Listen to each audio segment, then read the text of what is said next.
శ్రీమాత్రే నమః. అమ్మతో ప్రయాణానికి స్వాగతం. అందరికీ కూడా అమ్మవారి ఆశీస్సులుండాలని మనస్ఫూర్తిగా ఆ తల్లిని వేడుకుంటూ, ముందుగా అందరికీ కూడా శరన్నవరాత్రుల శుభాకాంక్షలు. నవరాత్రులలో మొదటి రోజు భాగంగా ఈరోజు అమ్మవారి గురించి కొన్ని కథలను విని ఆ తల్లి అనుగ్రహాన్ని పొందుదాం.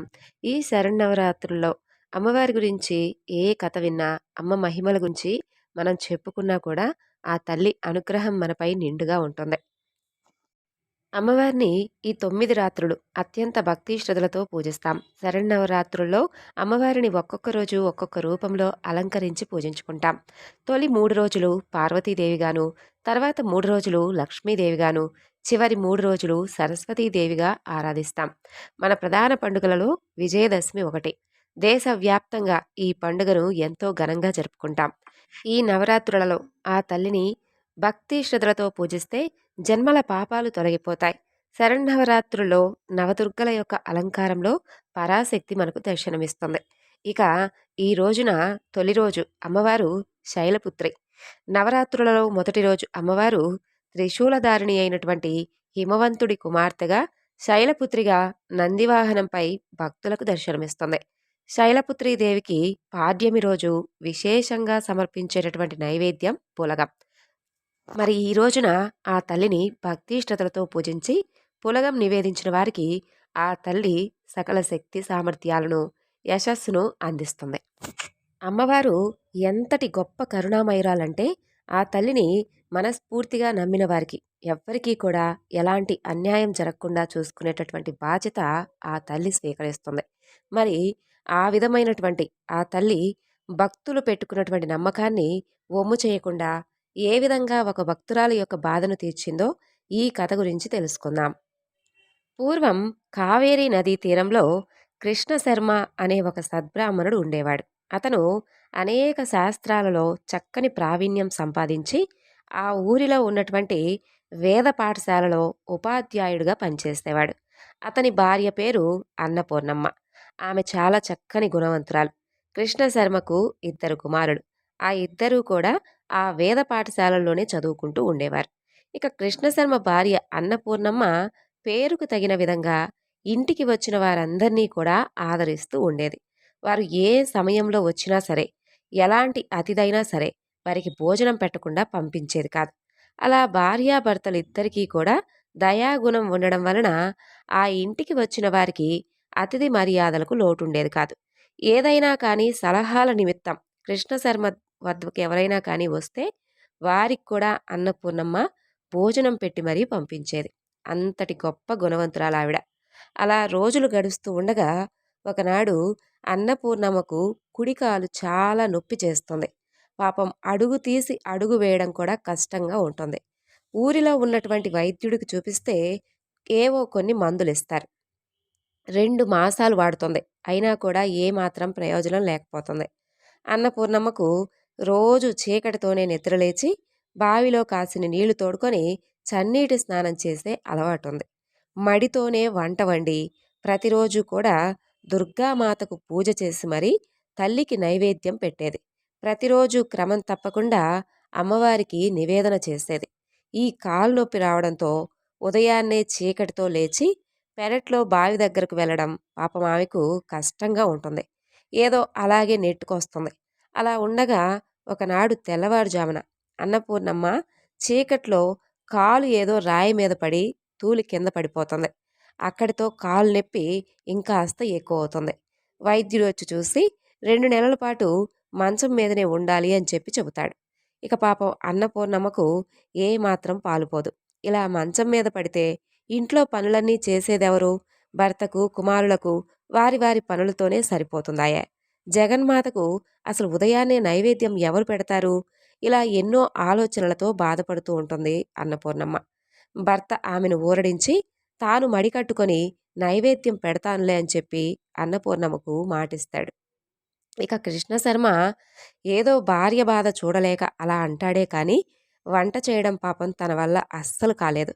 పనులన్నీ చేసుకొని వేద పాఠశాలలకు వెళ్ళేసరికి చాలా ఆలస్యం అయ్యేది. భర్త పరిస్థితి చూసి అన్నపూర్ణమ్మ జగన్మాతను తన బాధ నుండి త్వరగా బయటపడవేయమంటూ వేడుకుంటుంది. అలా ఒకనాడు ఉదయం భర్త, పిల్లలు పాఠశాలకు వెళ్ళగానే ఒక 10 సంవత్సరాల వయసు ఉన్నటువంటి ఒక పిల్ల వీరింటికొస్తుంది. అన్నపూర్ణమ్మ ఆమెను చూసి, "ఎవరమ్మా నువ్వు? ఎందుకు ఈ విధంగా వచ్చావు?" అని అడుగుతుంది. అప్పుడు ఆ బాలిక అన్నపూర్ణమ్మతో, "అమ్మా, నేను ఈ పక్కూర్లోనే ఉంటాను. నా తల్లిదండ్రులు నన్ను ఒంటరిదాన్ని చేసి ఎటో దూరదేశాలకు వెళ్ళిపోయారు. నాకిప్పుడు ఎవరూ లేరు. ఎవరూ దిక్కులేరు. మీరు కనుక కాస్త ఆశ్రయమిస్తే వారు మరలా తిరిగి వచ్చే వరకు మీ ఇంట్లోనే ఉంటానమ్మా" అని అంటుంది. అప్పుడు అన్నపూర్ణమ్మకు పాపం ఆ పిల్లని చూసి బాగా జాలి వేస్తుంది. ఎంతో చక్కగా, చూడముచ్చటగా ఉన్నటువంటి ఆ పిల్లను ఇక్కడే ఉండవచ్చులే అని చెప్పి మనసులోనే అనుకొని, "పాపా, నువ్విక్కడే ఉండొచ్చమ్మా" అని చెబుతుంది. ఇక భర్త కూడా అందుకు ఏమాత్రం అభ్యంతరం పెట్టడు. ఇక ఆ బాలిక ప్రతిరోజు ఉదయమే లేచి ఇల్లంతా కూడా శుభ్రం చేసి చక్కగా తలంటు పోసుకొని వంట చేసేది. అమ్మవారికి నైవేద్యం పెట్టేది. అందరూ కూడా నిద్రలేచేటప్పటికే వంట పూర్తిగా చేసి సిద్ధంగా ఉంచేది. అంతేకాదు, అన్నపూర్ణమ్మకు ఏది కావలసినా కూడా క్షణంలోనే తెచ్చిచ్చేది. కాలుకు రోజు మందు రాసేది. వేళకు మంచం వద్దకు భోజనం తెచ్చిచ్చేది. అన్నపూర్ణమ్మ ఆ బాలికను చూసి ఎంతో మురిసిపోయేది. అలా నెల రోజుల్లోనే అన్నపూర్ణమ్మ పూర్తిగా కోలుకుంటుంది. నెమ్మదిగా మంచం దిగి పనులు చేసుకోవడం మొదలుపెడుతుంది.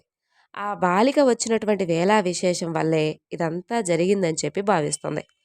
ఆ రోజు రాత్రి భర్తతో ఈ బాలికను ఎప్పటికీ కూడా మన వద్దే ఉంచుకొని ఆమెకు మనమే పెళ్లి చేద్దామండి అని చెప్పి చెబుతుంది. అందుకు భర్త కూడా ఎంతో సంతోషంగా ఒప్పుకుంటాడు. అన్నపూర్ణమ్మ సంతోషంగా నిద్రపోతుంది. అయితే అన్నపూర్ణమ్మకు నిద్రపోయిన తర్వాత నిద్రలో ఒక అద్భుతమైనటువంటి కల వస్తుంది. ఆ కలలో ఒక దేవత ప్రత్యక్షమై ఇలా అంటుంది. ఆ దేవత మరెవరో కాదు, దుర్గామాత. "అన్నపూర్ణమ్మ, నేను మీ దుర్గమ్మను. ఎల్లప్పుడూ కూడా నన్ను కొలిచేవారిని నిత్యము రక్షించేటటువంటి నీ తల్లిని. నువ్వంటే నాకు ఎంతో అభిమానం. అందుకే నేనే స్వయంగా ఒక బాలిక రూపంలో మీ ఇంటికి వచ్చాను. నువ్వు పూర్తిగా ఇప్పుడు కోలుకున్నావు కదా! ఇక నేను రేపు ఉదయాన్నే నీకు కనిపించను. మీ ఇద్దరు దంపతుల యొక్క సౌశీల్యం నన్ను ఎంతో ఆనందింపచేసింది. మీ కుటుంబం ఎప్పుడూ కూడా కలకాలం సుఖంగా ఉంటారు" అని చెప్పి మాయమవుతుంది. ఇక మరునాడు నిద్ర లేవగానే కలలో అమ్మవారు ఏ విధంగా అయితే చెప్పిందో అదే విధంగానే ఆ బాలిక ఇంట్లో చూస్తే కనిపించదు. అన్నపూర్ణమ్మకు ఎంతో ఆశ్చర్యం వేస్తుంది. "తల్లి, జగన్మాత, దుర్గమ్మ, నీ చేతనే నేను సేవ చేయించుకున్నానా తల్లి? నీ వర్చస్సు చూసైనా సరే కనీసం నిన్ను గుర్తుపట్టలేకపోయానే. ఎంతటి మూర్ఖురాలనమ్మా నేను. ఈ సృష్టి మొత్తం కూడా నీ సేవ కోసం పరితపిస్తూ ఉంటే స్వయంగా నువ్వే వచ్చి నాకు సేవ చేశావా అమ్మా? ఆహా! నా భాగ్యం ఏమని చెప్పాలి తల్లి" అనుకుంటూ ఆ తల్లిని ఎన్నో విధాలుగా స్తుతిస్తుంది అన్నపూర్ణమ్మ. ఆ తరువాత కృష్ణశర్మ కుటుంబం అంతా కూడా ఎప్పుడూ ఆ తల్లి అయినటువంటి దుర్గామాతనే కొలుచుకుంటూ కలకాలం కూడా సుఖంగా జీవించి చివరికి ముక్తిని పొందారు. ఈ విధంగా నమ్మి కొలిచినటువంటి భక్తులకు ఆ తల్లి ఎప్పుడూ కూడా ఏదో ఒక విధంగా సహాయాన్ని అందించేందుకు ముందే ఉంటుంది. ఇప్పుడు మరొక చక్కని కథ గురించి తెలుసుకుందాం. పూర్వం వెంకటాపురం అనే ఊరిలో గాజుల వ్యాపారి ఉండేవాడు. అతని పేరు హరిచరణుడు. అతను దుర్గామాతకు గొప్ప భక్తుడు. అయితే అతన్ని దుర్గాదాస్ అని పిలుస్తూ ఉండేవారు. ఎప్పుడూ కూడా ఆ దుర్గామాతనే స్మరిస్తూ ఉండేవాడు. ఉదయాన లేస్తూనే దుర్గా దుర్గా అంటూనే లేస్తాడు. స్నానం ఇత్యాది కార్యక్రమాలలో కూడా దుర్గానామం జపిస్తూ ఉండేవాడు అతను. దుర్గా దుర్గా అంటూనే గాజుల మూట భుజాన వేసుకుని బయలుదేరతాడు. అలా అతను రాత్రింబవళ్ళు తేడా లేకుండా, విసుగు విరామం లేకుండా దుర్గా దుర్గా అనుకుంటూ ఆ నామాన్ని జపిస్తూ ఉండడం చూసినటువంటి ప్రజలందరూ కూడా అతన్ని దుర్గాదాస్ అని, దుర్గా పిచ్చోడని ఎప్పుడూ ఎగతాళి చేస్తూ ఉండేవారు. అయినప్పటికీ అతను వారు చేసేటటువంటి ఆ హేళనలను ఏమాత్రం పట్టించుకోకుండా నిర్విరామంగా దుర్గానామాన్ని జపిస్తూనే ఉండేవాడు. ఇక ఆయన రోజుకొక ఊరికి తిరుగుతూ స్త్రీలకు గాజులు వేస్తూ ఉండేవాడు. ఇతను ప్రతి స్త్రీని దుర్గా అని పిలిచేవాడు. ఎవరికి గాజులు వేసినా ఆమెను దుర్గా అనే పిలిచేవాడు. అలా పగలు దుర్గానామాన్ని జపిస్తూ గాజులు అమ్ముకొని ఇంటికి వచ్చి మరలా దుర్గానామాన్నే జపిస్తూ నిద్రించేవాడు. పగలంతా కూడా దుర్గానామాన్నే జపిస్తూ ఉండడం వలన, పడుకునే ముందు కూడా దుర్గానామాన్నే జపిస్తూ ఉండడం వలన, నిద్రలో కూడా అతని నాలుక ఆ దుర్గానామాన్నే మననం చేసుకుంటూ ఉండేది. ఇత్యాది సుఖాలనన్నిటినీ కూడా వదులుకొని దుర్గా దుర్గా అనడం వలన అతని ఇంటి చుట్టూ ఉండేటటువంటి ఇరుగు పొరుగు అతన్ని పిచ్చివాడు అని అనుకునేవారు. రాత్రనక, పగలనక, రోగమనక, రుష్టనక, సుఖమనక, దుఃఖమనక అన్ని వేళల్లోనూ అమ్మవారి నామాన్నే, దుర్గానామాన్నే తలుచుకుంటూ, పిలుచుకుంటూ ఉండేవాడు ఈ దుర్గాదాస్. ఇక కొంతమంది అల్లరి మూకలైతే అతన్ని హేళన చేస్తూ, "ఓ పిచ్చివాడా! నువ్వు పిలిచేటటువంటి ఆ దుర్గా అమ్మవారే నువ్వు పిలుస్తున్నావని నీ వెనుకే వస్తుంది. ఒక్కసారి వెనక్కి చూసుకో" అననేవారు. ఆ మాటలు విన్నటువంటి ప్రతిసారీ కూడా అతనికి అతని రోమాలు నిక్కపొడిచినట్లుగా అనిపించేవి. ఎంతో సంతోషంగా నిజంగానే ఆ తల్లి నా వెనుకే వస్తుందా అని ఒక్కసారిగా రివ్వున వెనక్కు తిరిగి వారి వైపుకు చూడగా ఆ అల్లరి మూక అతన్ని చూస్తూ చప్పట్లు కొడుతూ, కేరింతలాడుతూ, నవ్వుతూ అక్కడి నుండి వెళ్ళిపోయేవారు. అయినా కూడా అతను మాత్రం ఆ అమ్మవారిని ఆనందంగా తలుచుకుంటూ గాజులు అమ్ముకోవడానికి వెళుతూ ఉండేవాడు. అందువలన అతనికి అతని పేరైనటువంటి హరిచరణుడు అనే పేరు తొలగిపోయి దుర్గాదాస్ అనేటటువంటి పేరే స్థిరపడిపోయింది. ఇక ఒకనాడు మిట్ట మధ్యాహ్నం వేళ దుర్గాదాస్ ఎప్పటిలాగే దుర్గా దుర్గా అనుకుంటూ గాజులు పెట్టెనెత్తుకొని గోపాలపురం అనే గ్రామానికి నడుచుకుంటూ వెళ్తాడు.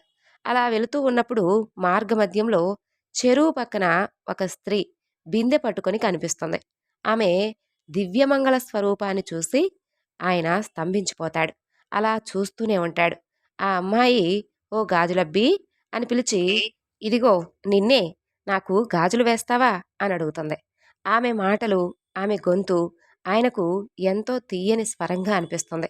అయితే మైమరిచిపోయి అలా ఆ స్త్రీని చూస్తూ ఉండిపోతాడు. అతను అలా మైమరిచిపోయి ఉండడం గమనించినటువంటి ఆ స్త్రీ చిన్నగా నవ్వుకొని, "ఓ గాజులబ్బీ, ఓ గాజులబ్బీ, ఇటు చూడు, నాకు గాజులు వేస్తావా?" అని అడుగుతుంది. అప్పుడు ఆ దుర్గాదాస్ తేరుకొని తన గాజుల పెట్టెను ఒక చెట్టు కింద దింపి, "రండమ్మా రండి, మీకు నచ్చినటువంటి గాజులు వేస్తానమ్మా" అంటాడు. అప్పుడు ఆ అమ్మాయి వచ్చి తన బిందెను తన పక్కన పెట్టుకొని అతని పక్కన కూర్చుంటుంది. ఆమెనంత దగ్గరగా చూసినటువంటి దుర్గాదాస్‌కు మదిలో ఒక్క క్షణం, ఈమె నా అమ్మ దుర్గమ్మే కదా అనేటటువంటి సందేహం కలుగుతుంది. అతని సంశయాన్ని అర్థం చేసుకున్నటువంటి ఆ స్త్రీ మందహాసం చేస్తూ, "నాకు మంచి గాజులు వెయ్యబ్బీ" అంటూ పిలుస్తుంది. అప్పుడు దుర్గాదాసు ఆమెకు కావలసినటువంటి మంచి గాజులు, ఎరుపు, పసుపు, ఆకుపచ్చ రంగుల గాజులను తీసి వేస్తాడు. ఆమె తన చేతుల నిండా కూడా గాజులను వేయించుకుంటుంది. ఇక ఆ తరువాత అతను ఆమెకు గాజులు వేసేటప్పుడు, "దుర్గా, దుర్గా" అంటూ దుర్గామాత యొక్క నామాన్ని జపించడం విన్నటువంటి ఆ స్త్రీ, "వచ్చినప్పటి నుండి చూస్తున్నాను. ఇంతకీ ఎవరయ్యా ఆ దుర్గా? దుర్గా దుర్గా అని అంటూ ఉన్నావేమిటి? అలా అనడం వలన ఏదైనా ఉపయోగం ఉందా నీకు?" అని అడుగుతుంది. దానికతను, "ఏమో నాకు కూడా తెలియదమ్మా. అలా దుర్గా దుర్గా అని అంటూ ఉన్నప్పుడల్లా నా మనసు ఎంతో సంతోషంతో ఉప్పొంగిపోతుందనుకో" అని చెబుతాడు. ఆ అమ్మ, "నీకెప్పుడైనా కనిపించిందా తల్లి?" "లేదమ్మా, నేను చూడలేదు. ఆ అమ్మను చూడటానికి నేను ఏమంత పుణ్యం చేసుకోగలిగాను చెప్పమ్మా" అని అంటాడు దుర్గాదాస్. "ఆ అమ్మను చూడటానికి పుణ్యం చేసుకోవాలా అయ్యా? దుర్గా దుర్గా అని జపించడం కంటే వేరే పుణ్యకార్యం ఇంకేమైనా ఉంటుందా? అయినా అమ్మని చూడలేని దానికి నువ్వు ఊరికే దుర్గా దుర్గా అంటూ అనడం దేనికయ్యా?" "అమ్మా, నేను మూర్ఖుణ్ణి. నాకేమీ తెలియదు. దుర్గా దుర్గా అంటూ ఉండడం వల్లే ఆ తల్లి దర్శన భాగ్యం కలుగుతుందంటే నేను ఇంకా ఇంకా జపిస్తూనే ఉంటానమ్మా. గాజులు వేయడం అయిపోయింది." అప్పుడామె నవ్వుతూ, "అబ్బీ, నీకు నేను చెప్పడం మర్చిపోయాను. అయ్యయ్యో, నా దగ్గర ఈ గాజులకు డబ్బులు లేవే. నీ గాజులు నువ్వే తీసుకో" అంటోంది. "అమ్మా అమ్మా, గాజులు తీయకమ్మా, తీయకు. స్త్రీ అంటే సాక్షాత్తు ఆ తల్లి స్వరూపమే కదా. అందువలన నీ చేతుల నుండి నేను ఆ గాజులను తీయలేనమ్మా. నాకు వీటి ఖరీదు ఇవ్వవద్దులే" అంటూ తన గాజుల మూటను సర్దుకోబోతాడు. అప్పుడు ఆ అమ్మాయి దుర్గాదాస్‌తో, "అబ్బీ, నువ్వు ఈ గాజుల డబ్బు తీసుకోకపోతే నేను గాజులు వేయించుకోను. సరేలే, నువ్వొక పని చెయ్యి. నువ్వు గోపాలపురం వెళుతున్నావు కదా, శివాలయం పక్కన ఒక ఎత్తు అరుగు కలిగినటువంటి ఇల్లుంటుంది. ఆ ఇల్లు మాదే. ఈ గాజులకు డబ్బులు మా నాన్నగారిస్తారు. నువ్వక్కడ డబ్బులు తీసుకో అని చెబుతుంది. మా నాన్నగారికి కాస్త నా మీద కోపంగా ఉంది. మాకు అమ్మాయి లేదు అని అన్న అంటాడు. కానీ నువ్వు మాత్రం అతని మాటలు అస్సలు పట్టించుకోవద్దు. అతను డబ్బులు ఇచ్చే వరకు నువ్వు అస్సలు ఊరుకోవద్దు. మీ దేవుడి గదిలో దుర్గామాత విగ్రహం కింద ఒక పాత కుంకుమ భరణ ఉంది. అందులో ఒక కాసుంది. అది తీసి ఇవ్వమని చెప్పని గట్టిగా అడుగు. ఆయన కాదంటాడు. అయినా మాత్రం అస్సలు ఊరుకోవద్దు, అస్సలు వదలవద్దు అని చెబుతుంది. సరేనమ్మా, ఇప్పుడే వెళ్తానమ్మా అంటూ దుర్గాదాస్ అక్కడి నుండి వెళ్ళిపోయాడు. ఆ స్త్రీ ఆ చెరువులో ఉన్నటువంటి నీళ్ళలోకి దిగిపోతుంది. ఇక గోపాలపురంలో శివాలయం పక్కన ఉన్నటువంటి ఎత్తు అరుగు కలిగినటువంటి ఇల్లు ఉంటుంది. ఆ ఇంటి యజమాని పేరు ఉమాపద భట్టాచార్యులు. అతని భార్య పేరు అన్నపూర్ణ.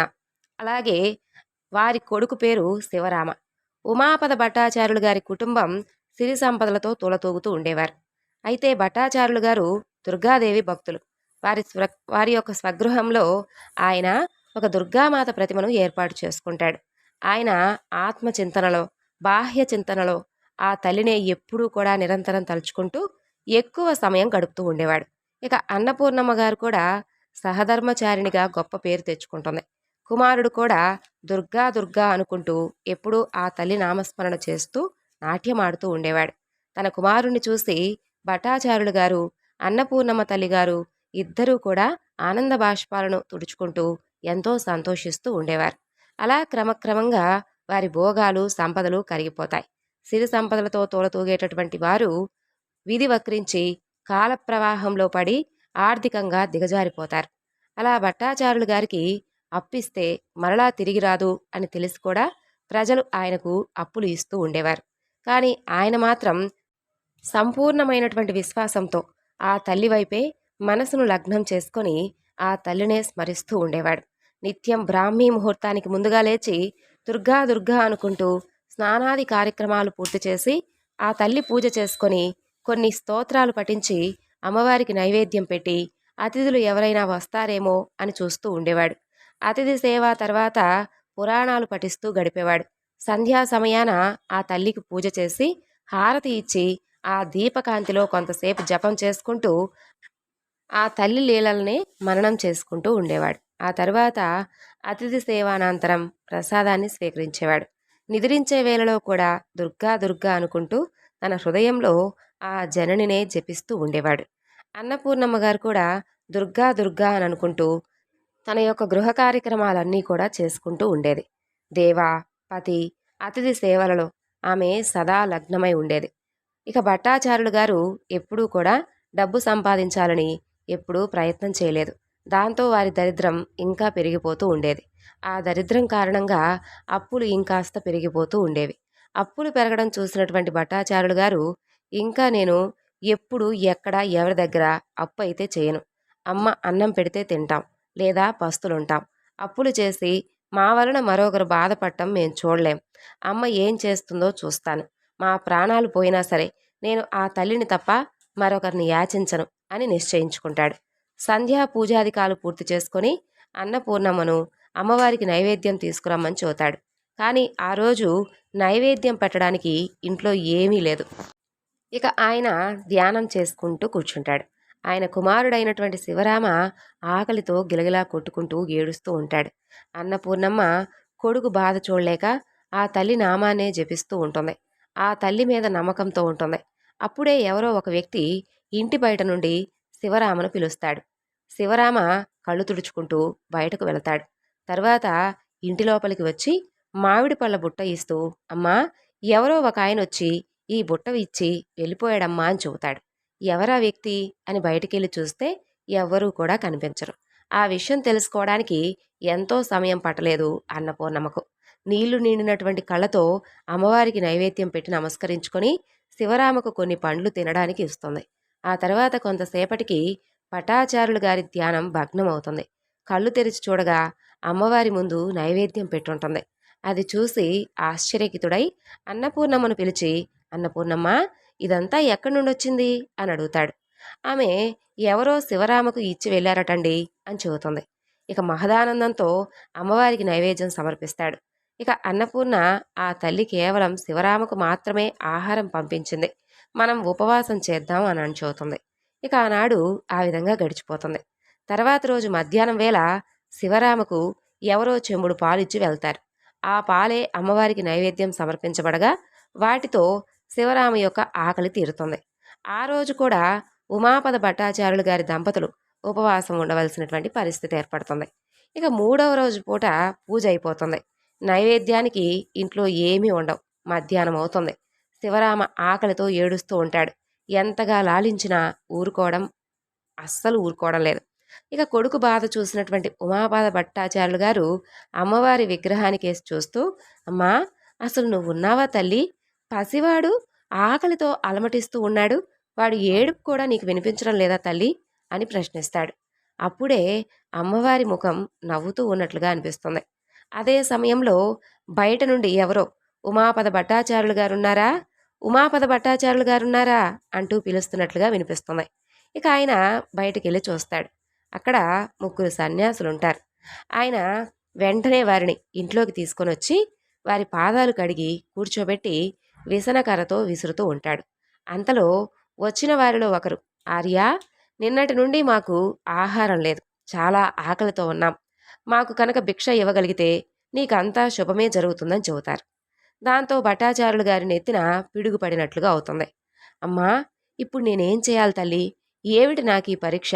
ఇంట్లో ఏమీ లేదు కదా, వారికి నేనేం పెట్టాలమ్మా అంటూ కన్నీళ్లతో ఆలోచిస్తూ ఉంటాడు.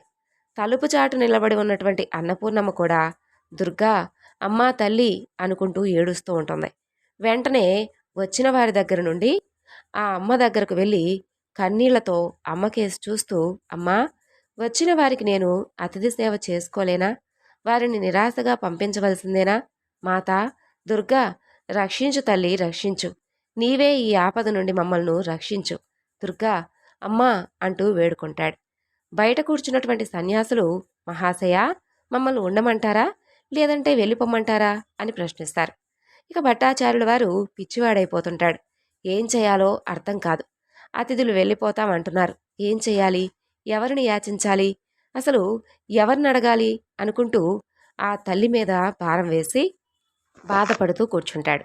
ఇక బయట ఉన్నటువంటి అతిథులు మరలా పిలుస్తూ, ఏమయ్యా, చాలా దాహంగా ఉన్నాం, ఆకలితో ఉన్నాం, కనీసం మంచినీళ్ళైనా ఇస్తావా అని అడుగుతారు. ఇక ఆ మాటలకు భట్టాచార్యులు గారు చాలా బాధపడుతూ, ఏం చేయాలో అర్థం కాక బాధపడుతూ ఆ తల్లినే ధ్యానిస్తూ కూర్చుంటాడు. ఆ తర్వాత ఆ వచ్చినటువంటి ఆ సన్యాసులు చాలా కోపంతో అక్కడి నుండి వెళ్ళిపోతారు. ఇక వారలా అసంతృప్తితో వెళ్ళిపోవడం వలన భట్టాచార్యులు అమ్మవారి మీద విపరీతమైనటువంటి కోపంతో ఉంటాడు. అసలే అమ్మవారిపై విపరీతమైనటువంటి నిరుత్సాహంతో ఉన్నటువంటి భట్టాచార్యుల వద్దకు దుర్గాదాస్ చేరుకుంటాడు. ఇక ఆ యొక్క ఇంటి యజమానిని పిలిచి, అయ్యా, ఇక్కడ భట్టాచార్యులు గారంటే మీరేనా? చెరువు దగ్గర మీ అమ్మాయికి నేను గాజులు వేశాను. మీ అమ్మాయి డబ్బులు ఇవ్వలేదు. మీ దగ్గర తీసుకోమని చెప్పింది. నాకు కనుక త్వరగా డబ్బులు ఇప్పిస్తే నేను వెళ్ళిపోతాను. ఇంకా ఊరంతా తిరిగి గాజులు వేయాలి అని చెబుతాడు. దానికి భట్టాచార్యులు గారు ఎంతో ఆశ్చర్యపడి, నాకసలు ఆడ సంతానమే లేదు, నువ్వు తప్పుగా మా ఇంటికొచ్చావు అని చెబుతాడు. అప్పుడు దుర్గాదాస్, శివాలయం పక్కన భట్టాచార్యులు గారంటే మీరే కదా అని అంటాడు. దానికి భట్టాచార్యులు గారు, అవును, నేనే అని అంటాడు. దానికి దుర్గాదాస్, అయ్యా, మీకు ఏవైనా కానీ గొడవలుంటే మీలో మీరే చూసుకోవాలి. చాలా లక్షణమైనటువంటి అమ్మాయిని మా పిల్ల కాదు అని అంటారా? మీరు అలాగే అంటారని మీ అమ్మాయి ముందే చెప్పింది. నా డబ్బులేవో నాకు ఇప్పిస్తే నేను వెళ్ళొస్తాను. మీకేమైనా గొడవలుంటే మీరే చూసుకోండి అని అంటాడు. దానికి భట్టాచార్యులు గారు, నాకు అసలు అమ్మాయిలే లేరు, ఎవరికో గాజులేసి నన్ను డబ్బులు అడగడం ఏమిటి అని వాదిస్తాడు. అక్కడ ఏదో గొడవ జరుగుతున్నట్లుగా గమనించినటువంటి చుట్టుపక్కల వారు అక్కడికి చేరుకుంటారు. దుర్గాదాస్ అంటాడు, మీరు భలేవారు, ఎంత కోపం ఉంటే మాత్రం కన్న కూతుర్నే కాదనుకుంటారా? ఆ అమ్మాయి నాతో అక్కడే చెప్పింది మీరు ఇదే విధంగా అంటారని. అయ్యా, మీ అమ్మాయి నాతో చెప్పింది మా నాన్న దగ్గర నువ్వు ఖచ్చితంగా డబ్బులు తీసుకోమని చెప్పి, ఎట్టి పరిస్థితిలోనూ డబ్బు తీసుకోకుండా వెళ్ళకండి అని కూడా చెప్పింది. మీ పాత పూజ గదిలో కుంకుమ భరణి ఉంది కదా, ఆ కుంకుమ భరణిలో కాసుందట. మీ అమ్మాయి నాతో చెప్పింది. ఆ కాసైనా తెచ్చివ్వండయ్యా అంటాడు దుర్గాదాస్. అప్పుడు భట్టాచార్యుడు, మా దేవతా మందిరంలో అసలు కుంకుమ భరణే లేదు, ఇంకా కాసు ఎక్కడి నుండి వస్తుంది అంటాడు. మీ అమ్మాయి చెప్పిందయ్యా, ఒక్కసారి వెళ్ళి చూడవయ్యా అంటాడు దుర్గాదాస్. ఇక చుట్టుపక్కల వాళ్ళు కూడా, దుర్గాదాస్ మన గ్రామానికి ఎప్పుడూ వచ్చేవాడే. ఒక్కసారి మీ దేవతా మందిరంలో ఆ కుంకుమభరణి ఎక్కడుందో చూడండి అని భట్టాచార్యులు గారితో చెబుతారు. ఈ తతంగమంతా వింటున్నటువంటి ఆ యొక్క భట్టాచార్యులు గారి భార్య పూజా మందిరంలో ఎక్కడో చిన్న పీట మీద కుంకుమ భరణ ఉన్నట్లు నాకు జ్ఞాపకం వచ్చింది. ఒక్కసారి వెళ్ళి ఆ కుంకుమ భరణ తీసుకొని వస్తానంటూ ఆ కుంకుమ భరణ కోసం ఇల్లంతా వెతుకుతుంది. ఇక ఆ కుంకుమ భరణలో ఒక చిన్న అమ్మవారి ప్రతిమతో పాటు ఒక బంగారు కాసు కూడా ఉంటుంది. అప్పుడు భట్టాచారులు గారు మనసులో, అసలిక్కడ కుంకుమ భరణ ఉన్నటువంటి విషయం నాకింతవరకు తెలియదు. నా తల్లి కానీ, నా భార్య కానీ ఇంతవరకు ఎప్పుడూ కూడా నాకు చెప్పలేదు. నా తల్లికి తెలిసినటువంటి, నా భార్యకు తెలిసినటువంటి ఈ విషయం ఆ అమ్మాయికి ఎవరో కానీ ఎలా తెలుసుంటుంది అని ఆలోచిస్తూ ఉంటాడు. ఇక భట్టాచార్యులు గారు కుంకుమ బరిలో చేయి పెట్టగానే ఒక బంగారు కాసు తగులుతుంది. వెంటనే ఆ కాసును బయటకు తీస్తాడు. ఆ తరువాత ఇంకోసారి కుంకుమ బరిలో చేయి పెడతాడు. మరలా ఇంకో కాసు వస్తుంది. అలా చేయి పెట్టిన కొద్దీ కాసులు వస్తూనే ఉంటాయి. అప్పుడు భట్టాచార్యులు గారు ఒక్కసారిగా ఆశ్చర్యానికి లోనవుతాడు. ఆ కాసును తన భార్యకు చూపిస్తాడు. నాకు ఇప్పుడు గుర్తొచ్చింది. మా అమ్మ ఒకసారి చెప్పింది. నేనే మర్చిపోయాను. ఇది మా పూర్వకాలం నుండి వస్తున్నటువంటి బరిణ. ఈ బరిణలో అమ్మవారి కాసుంది. ఆ కాసును మా వారందరూ కూడా పూజిస్తూ ఉండేవారు. ఆ తల్లిని భక్తి శ్రద్ధలతో అర్చిస్తూ ఉండేవారట. ఆ తరువాత కాలంలో ఈ అమ్మవారి ప్రతిమను పూజించడం మానేశాం. ఆ తరువాత నేను పూర్తిగా ఇక్కడ అమ్మవారి యొక్క కుంకుమ భరణ ఉంది అనే విషయం కూడా మర్చిపోయాను. అప్పుడు ఆ ఇంటి వారందరూ కూడా ఆ తల్లి యొక్క పూజా మందిరం నుండి కాసులు తీసుకొని బయటకు వచ్చి, దుర్గాదాస్, నువ్వెవరిని చూశావో ఆ అమ్మాయిని మాకు కూడా చూపిస్తావటయ్యా అని అడుగుతారు. బంగారు కాసులతో బయటకొచ్చినటువంటి ఆ యొక్క భట్టాచారుల వారిని చూసి ఊరు మొత్తం ఆశ్చర్యపోతారు. అప్పుడు దుర్గాదాస్ ఊరు వాళ్ళను, అలాగే ఆ యొక్క భట్టాచారుల యొక్క కుటుంబాన్ని చెరువు దగ్గరకు తీసుకువెళ్తాడు. ఇక్కడే ఆ అమ్మాయిని ఇక్కడే చూశానయ్యా అని చెబుతాడు. కానీ ఆ చెరువు పక్కన ఎవరూ కూడా కనిపించరు. ఆ చెరువేమో చూడటానికి చక్కగా పద్మాలతో నిండినటువంటి గొప్ప సరోవరంలా కనిపిస్తుంది. అందరూ కూడా కొద్దిసేపు వెతుకుతారు. వెతికాక ఎవరో చెరువులోకి వెళ్ళినట్లుగా అడుగులు కనిపిస్తాయి. ఆ అడుగులు చెరువు నుండి బయటకు వచ్చినట్లు మాత్రం కనిపించవు. అప్పుడు ఊరి వాళ్ళు దుర్గాదాస్తో, వాళ్ళకసలు అమ్మాయిలే లేరు, అయినా నీటి కోసం ఇంత దూరం ఎవరూ కూడా ఇక్కడికి రారు అని చెబుతారు. అప్పుడు దుర్గాదాస్, అమ్మా దుర్గమ్మ, వీళ్ళకిప్పుడు ఆ అమ్మాయి కనిపిస్తే తప్ప ఎవ్వరూ కూడా నా మాట నమ్మేలా లేరు. ఊరు వాళ్ళ దృష్టిలో నేను అబద్ధాలు చెప్పిన వాడిని అవుతాను అంటూ బాధపడుతూ చెరువు వైపు దుర్గామాత అంటూ గట్టిగా మొరపెట్టుకుంటాడు. అప్పుడు చెరువులో నుండి 2 చేతులు బయటకొస్తాయి.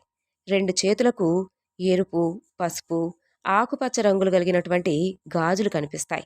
దుర్గాదాస్ ఆ దృశ్యాన్ని, ఆ అద్భుతమైనటువంటి సన్నివేశాన్ని చూసి స్పృహ తప్పి పడిపోతాడు. ఆ సన్నివేశాన్ని చూసినటువంటి ఊరందరూ కూడా ఆశ్చర్యచకితులవుతారు. ఊరందరూ కూడా చేతులెత్తి మొక్కుతారు. అప్పుడు అందరూ అనుకుంటారు, చాలా సంవత్సరాలుగా నిక్షిప్తమై ఉన్నటువంటి ఆ తల్లిని పూజించడానికి ఆ దుర్గామాతే స్వయంగా ఈ విధంగా అనుగ్రహించింది అని అనుకుంటారు. అప్పటి నుండి భట్టాచార్యులు అలాగే వారి కుటుంబం మరింత భక్తి శ్రద్ధలతో ఆ తల్లిని పూజించడం ప్రారంభిస్తారు. ఆ కుటుంబం ఆ అమ్మవారి యొక్క అనుగ్రహంతో సుఖ సంతోషాలతో సిరి సంపదలతో వర్ధిల్లింది. ఆ అమ్మవారు కూడా తనకు తాను పూజలు జరిపించుకోవడానికో ఇలా గాజులమ్మేటటువంటి అతనికి కనిపించిందని ఊరు మొత్తం భావిస్తారు.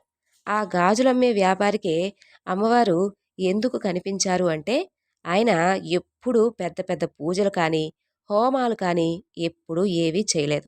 కానీ ఎప్పుడూ దుర్గా, దుర్గా అని తలుచుకుంటూ ఉండేవాడు. ప్రతి స్త్రీని దుర్గాదేవిగానే భావించేవాడు.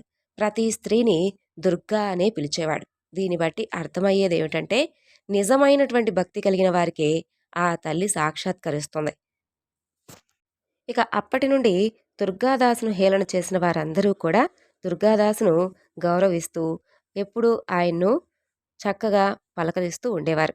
ఆ తల్లి అనుగ్రహం మనపై కూడా ఎప్పుడూ నిండుగా ఉండాలని, ఆ అమ్మ కృప మనందరిపై ఉండాలని, మన కష్టాలన్నీ తీరాలని మనస్ఫూర్తిగా ఆ అమ్మను వేడుకుంటూ ఈరోజు ఈ వివరణను ఇంతటితో ముగిస్తున్నాను.